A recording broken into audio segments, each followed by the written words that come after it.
a little bit of a sponsor problem, but not a very serious one. And I'm sorry, that's right. Katie's going live stream now. So this is we'll start off with an introduction as a meeting of the Education Subcommittee. We have 3 bills to consider on the agenda today: House Bill 175, House Bill 185, and House Bill 210. So we're going to start with House Bill 185. It was heard last week. House Bill 185 is a bill that will make corporal punishment not allowed or prohibited in private school settings and child care settings, as well as the already existing prohibition that exists in public schools at this time. There are no amendments on this bill, and so I will either take discussion or questions on it, or I'd be happy to take a motion on this bill.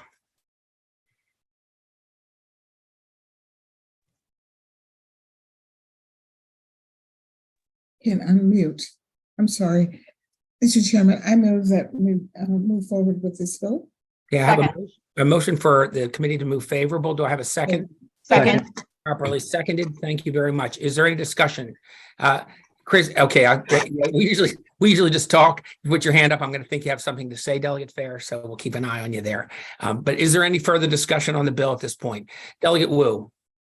So thank you, Chair, Mr. Chair. So do we need to define what's the corporate punishment? It's a very good question, and we actually investigated that. I have a little more information on this bill than I will on some others. Occasionally, in this situation, I will defer to our wonderful counsel here, our analyst, Alistair Johnston. But in fact, he helped craft this bill, and I asked him some questions. The feeling is that it's not defined in anywhere, and that we already have a law against it, so it didn't need to be defined for that law.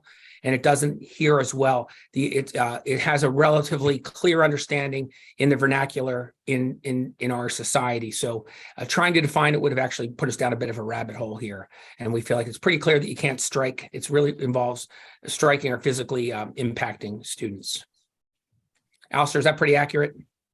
Yes, sir. So the corporal punishment is included in other provisions of the code, including in the family law article as what parents are permitted to do. And it's also used in the criminal defense setting as a defense against abuse or an assault. So courts have like a definition that they work with. It's kind of a sliding scale balance test, but nowhere in the law do we ever say specifically what it is and what it's not is. It's kind of understood that people know corporal punishment when they see it. Okay, I just want to make sure, right? So if we refer this somewhere, will be clear. We know what that means. Okay, yeah. Thank you. Excellent question. Any other discussion or questions? Okay, seeing none, we'll take a vote on this. Just because it's our first time through, let's go ahead and just do a voice vote so we get used to doing it. Often we'll just raise hands, and I feel like I could get away with that in this situation, but I think we'll just practice it once so we get a sense. I usually just go alphabetically, but sometimes I go reverse alphabetically if I do this, so just watch out. Okay, so Delegate Fair, just aye. Yeah. Delegate Hornberger. Yes. Delegate Jones. Yes. Delegate Miller. Yes. Delegate Patterson. Yes. Delegate Vogel. Yes. And Delegate Wu. Say something. Yes. Yes. By the way, if you're having trouble unmuting, if you just raise your hand too, I can see it works too. It's rather informal. Okay, so that carries unanimously. We'll bring that for a vote in front of the committee with a favorable motion. Next bill we're going to take up is House Bill 185. This is a local bill brought to us by Baltimore County. I also have the advantage of being on the Baltimore County delegation. In fact, I sort of run that. Mr. Chair, we just did 185. I'm sorry, 175. Sorry. Thank you so much. Just got my numbers confused. I know which one I'm looking for. House Bill 175. Alistair, I've done it too. I've got 175. I believe 175 is the one about the student member of the board. Am I correct? Yes, sir. Okay, thank you. House Bill 175 would expand the voting privileges of the student member of the board in Baltimore County to include the ability to vote on capital and operating budgets.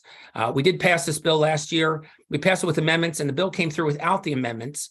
And so the amendments were offered in delegation. So I'm going to describe the amendments separately, and we'll see if we have a motion on those amendments so that we can agree with the Baltimore County delegation. I will point out to you that in situations like this, where we have a local bill that doesn't set precedent, and in this particular case, it doesn't, because there are student members of the board in other parts of the state that do vote on the budget, that it is customary, not required, but customary for us to honor what we call local courtesy. If Baltimore County delegation wants this, even if we're not sure personally, we tend to defer to them. So the First Amendment, actually, probably, Alistair, I can describe both amendments at once. We probably get them both done at one time, unless somebody feels a need for me to separate them. One requires the student member of the board to get a training that is set aside by a certain part of the school system in the budget and understand the budget before they're actually allowed to vote on the budget. They have to do it within a certain period of time. I think it's 2 weeks of being appointed.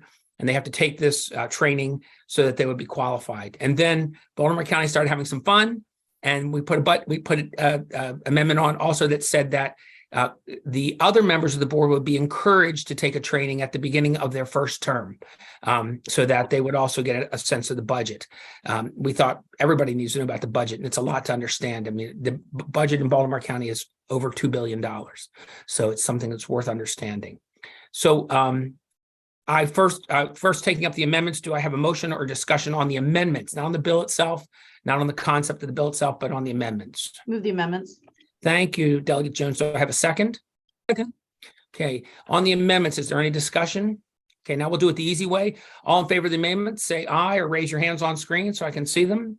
And then Aye. just if you- I saw you all on that one. If I can't see everybody, I'll ask if somebody wants to put a hand up against, but we got a unanimous on the amendments. So on the bill as amended, do I have any discussion, or do I have a motion? Move the bill. Okay, I have a motion on the bill. Do I have a second? Second. Properly moved by Delegate Jones and seconded by Delegate Patterson. I'd see some discussion. Delegate Hornberger. Yeah, just general discussion. So one of the questions that I posed during the bill hearing is, standardization, or at least some type of language about how the student board member is elected. Yes. I have been contacted by a few students, believe it or not, who share that same sentiment. I don't think that this is the proper venue, this local bill, to address this. However, I would like to just bring it to the committee's attention that it's a concern of mine, and maybe even in a subsequent year, we could address this as we continue to sort of pile on responsibilities for these student board members. So thank you, Mr. Chair. Excellent commentary, and you're absolutely correct. The system of nominating and electing student members does vary from county to county. Yeah, Delegate Miller. Yes, and I echo Delegate Hornberger's sentiments as well. But in the question, so what other counties do this as far as adding this responsibility? Right now, the two that I'm aware of are Anne Arundel and Montgomery. Alistair, are there any other counties that allow budgetary voting with their student members that you know of? He's looking.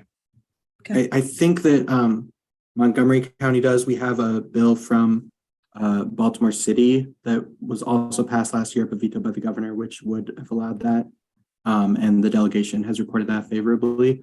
I don't know others off the top of my head, but I know there are several sprinkled throughout the state. So I can look into that for you, Delegate, and get back to you if you'd like. Yeah, just as being on the Board of Ed, there is a lot of pressure, and a lot of times you're pressured to vote a certain way, and that was always one of my concerns as far as adding responsibility to a student member's vote and having it count so significantly. Have anyone reported any problems of that nature? Oh, it's an interesting question. In the testimony last year, we took it over to the Senate delegation in Baltimore County, and Senator Kelly asked if they thought they would be overly influenced being a student. And the Montgomery County student who votes actually responded, yeah, I get influenced, and I influence other people. That's what you do in a body like this. And so she didn't feel that that she was any different than any other member in terms of trying to have people influence her and vice versa. So, but it would vary from person to person. Okay. Delegate Jones.